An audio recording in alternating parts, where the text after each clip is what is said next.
So, I'm sorry, just getting back to the Yeah. 2020 election, for folks out there, who want to help move towards a more democratic society, are there any candidates who you think that we should be supporting? Yeah, I would pick Bernie Sanders and Elizabeth Warren because I think they're ahead of most of the others in terms. I like Kirsten Gillibrand from New York because she has put forward one of the best bills in the federal government, in the Congress, about worker co-ops, about moving forward. Really? Yeah. I didn't know that. Yep. Sanders is involved in it too, but she's been a major pusher, so I would add her because I think she's willing to go in that direction way more than most of the others. But I think those are the ones that are opening, I picked those three, are the ones opening the space. And, and I have, as I said to you at the beginning, I have a certain sense that Sanders, he's been walking the walk and talking the talk, and he's done it longer than any of those other candidates. And he broke through when it was urgently needed and when no one thought he could do it. I talked with a pretty high official in the Democratic Party when he first declared, and they told me with great confidence he would not get more than 1 to 1.5% during the primaries of 2016. Right.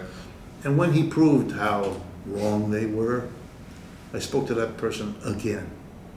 And all he did was shake his head and said, we had no idea, we had no idea. He was stunned, as I was. I'm not claiming I knew. I found his prediction at the beginning plausible, sad, but plausible. So for me, I have a kind of a sense almost of a voter debt we owe to Mr. Sanders for opening up this space.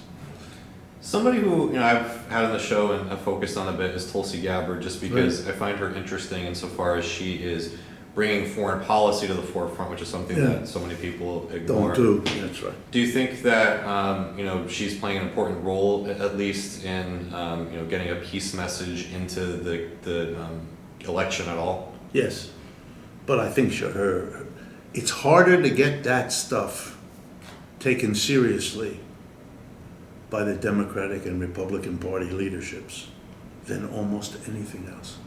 They are more willing to, at least from what I can tell, to deal with some of the radical economics kinds of proposals than they are with that. And that's why is that? Partly it's a tradition in this country that you don't dispute things that have to do with foreign policy, that show the world a unified front. I think it's a crock, but other people disagree with me about that, and they may be right.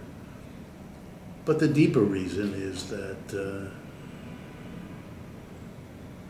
post-war period, the period of the hibernation of interest in socialism and honest dealings with it or learning about it, is also a period in which politics in America was defined as fighting the evil communist menace abroad and at home, rooting out the left inside and blocking it or overcoming it outside. It was kind of a nice, unified story.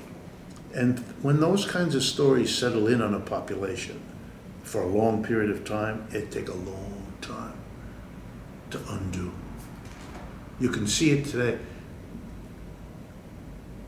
The hostility to Russia and China, even though they aren't the communist enemy, Russia completely not, China mostly not, I find that amazing.